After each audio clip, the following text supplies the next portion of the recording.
Most departments in a government organization play a significant role in managing disasters.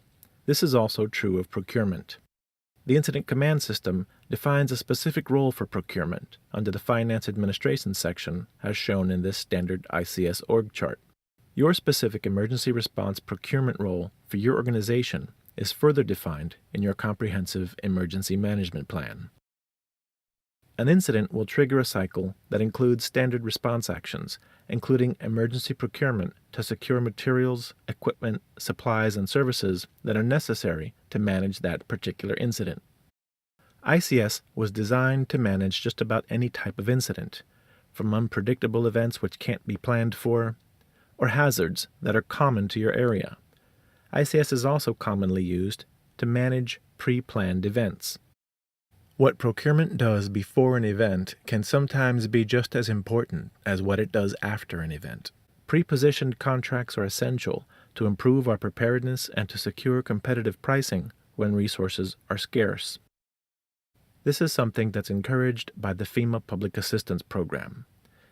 This program serves to reimburse costs of responding to an event and support communities that have been impacted by a disaster. FEMA can reimburse the cost of emergency responders, the cost to repair public infrastructure such as roads, utility systems and water control facilities, buildings, building components and contents, equipment, vehicles, parks, recreation, and other facilities. The FEMA Public Assistance Guide emphasizes the critical need to establish and maintain accurate records of events and expenditures related to disaster recovery work, including force account labor, equipment, materials, and purchases. Your record-keeping system should be able to track disaster recovery costs and services that you procured. FEMA advises to start keeping track of these expenses before a disaster is declared by the President. In order to do this, a person should be designated to coordinate the compilation and filing of records for each site, and to ensure that records are accurate and that the work performed and costs incurred are documented. Some events allow us to track costs several days before impact. Regardless of the type of event, the key is to begin tracking time and activities as soon as possible. The time procurement spends in coordinating with other groups and procuring needed supplies or services may be reimbursed by FEMA. In order to be eligible for the Public Assistance Program, an applicant must be a government entity or certain private nonprofit organizations. The damaged facility must be the responsibility of the applicant. The work must be the direct result of the incident, and the cost must be reasonable. Procurement can help make sure that costs are as reasonable as possible by securing competitive bids. FEMA requires an applicant to follow legal procurement practices and encourage the procurement of emergency services before an event. The ultimate intent is to control disaster costs. FEMA has specific language in their policies and procedures that procurement specialists should be aware of. FEMA looks to ensure that their policies are followed regarding competitive pricing, methods of procurement, types of contracts, contract scope of work, contract services, piggyback contracts, prohibited contracts, and additional contract requirements. After a disaster, an applicant should be able to secure and provide copies of bid announcements, RFPs, bid tabulations, proposals, contracts, and their standard and emergency procurement policies. FEMA will confirm that you followed your own procurement policies and that your procurement actions were reasonable. FEMA will require the same of all applicants involved in a presidentially declared disaster and will be able to compare your costs to the average rates in the impacted area. FEMA will look to obtain the same information from each impacted community. If one community's costs are perceived to be excessive, that may be justification to deny some disaster recovery claims.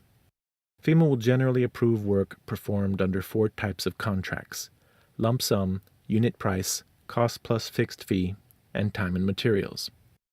Time and materials contracts should be avoided because FEMA will only reimburse for 70 hours of work performed under a time and materials contract. Do not make payments to contractors contingent on FEMA funding. FEMA does not certify, credential, or recommend contractors.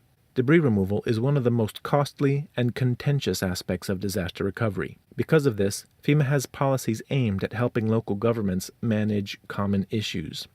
Their Recovery Policy 9580.201 is a contracting checklist for applicants to follow when contracting for debris removal services. It contains a list of do's and don'ts. Don't piggyback for debris removal services. Piggybacking may be a legal form of procurement, but it could jeopardize your reimbursements, because if you piggybacked off another entity's contract and the original contract was not procured properly, then neither was yours. FEMA does not favor piggyback contracts for debris services, as stated in their Debris Management Guide. The FEMA Public Assistance Program may reimburse uninsured costs after a disaster to respond, recover, and rebuild improved public infrastructure. Uninsured costs basically include deductibles, road repair, employee overtime, working at the EOC, reconnaissance, search and rescue, debris removal, and public assistance consulting. It has long been standard practice for engineers to be deployed to assess disaster damage. The Sandy Recovery Improvement Act of 2013 made available some beneficial provisions that require the involvement of locally licensed construction industry professionals. These provisions are explained in the Alternative Procedures Pilot Program Guide. One of these provisions is for an applicant to prepare and submit its own cost estimate for FEMA disaster recovery claims. These estimates must be prepared by a locally licensed construction industry professional. The estimates must be prepared using methods consistent with the FEMA cost estimating format, in accordance with the PA program regulations, policy, and guidance, and with sufficient detail for FEMA to use for review, approval, and obligation of subgrant funding. There are experienced public assistance consultants who can provide this level of service. Different types of damage require different types of specialty contractors. The role of a public assistance consultant would be to work with specialty contractors to obtain repair quotes, then assemble a claim to FEMA that includes all the standard considerations of the public assistance program. Such a consultant can even provide an independent review of debris documentation. Once a FEMA project worksheet is completed, all of the required supporting documents will be attached, and the project will be subject to FEMA's review queues, which include eligibility, insurance, historic, hazard mitigation, environmental, and then data entry. Your public assistance consultant should be familiar with these reviews and prepare your claim in anticipation of questions raised during these reviews. When procuring contracts for post-disaster work, a subgrantee should consider all of its options. It's recommended to issue separate contracts for debris monitoring and disaster recovery consulting. Recent changes to FEMA policy require certain licenses. The range of services each company can offer are different, and the amount of consulting each can offer to qualify for certain provisions of the Sandy Recovery Improvement Act are different. Overall, the FEMA Public Assistance Program provides disaster recovery funding for work on public infrastructure as written on their project worksheets. The FHWA Emergency Relief Program provides funding for eligible work on Federal Aid System roads as written on their Detailed Damage Inspection Reports, or DDIRs. Different types of events can cause damage to Federal Aid System roads, and DOT pre-qualifies contractors and professional service providers to bid on FHWA projects. The Emergency Relief Program has specific requirements that procurement professionals should know. FHWA Form 1273 must be physically incorporated into all prime and subcontractor contracts. In areas where FEMA public assistance is available following a natural disaster, debris removal will not be reimbursed by FHWA.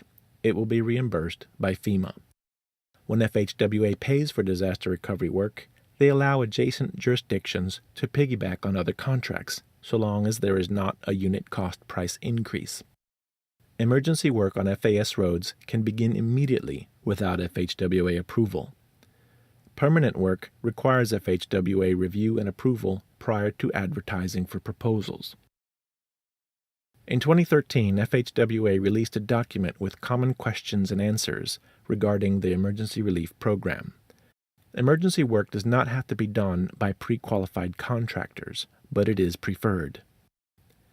In order to solicit competitive bids, FHWA has boilerplate language for the scope of work of contracts for CEI services, debris monitoring, and debris removal, among other things. This boilerplate language is available on the DOT website. In summary, FEMA does not favor piggyback contracts, but FHWA allows it so long as contract prices remain competitive in the area the work was performed. FEMA has contracting checklists for procuring contracts, and FHWA has boilerplate language for a contract scope of services. FEMA does not have any specific forms to be included in contracts, but FHWA requires that their Form 1273 be included in all contracts. FEMA does not pre-qualify vendors, contractors, or service providers, but for permanent work on FAS roads, use only FDOT pre-qualified vendors. FEMA reimburses administrative work. FHWA does not. FHWA will not pay for debris removal on FAS roads following a presidentially declared disaster. An applicant should pursue reimbursement of these costs from FEMA. Both programs require reasonable costs and use of legal procurement practices. Thank you for watching this Auxilio presentation.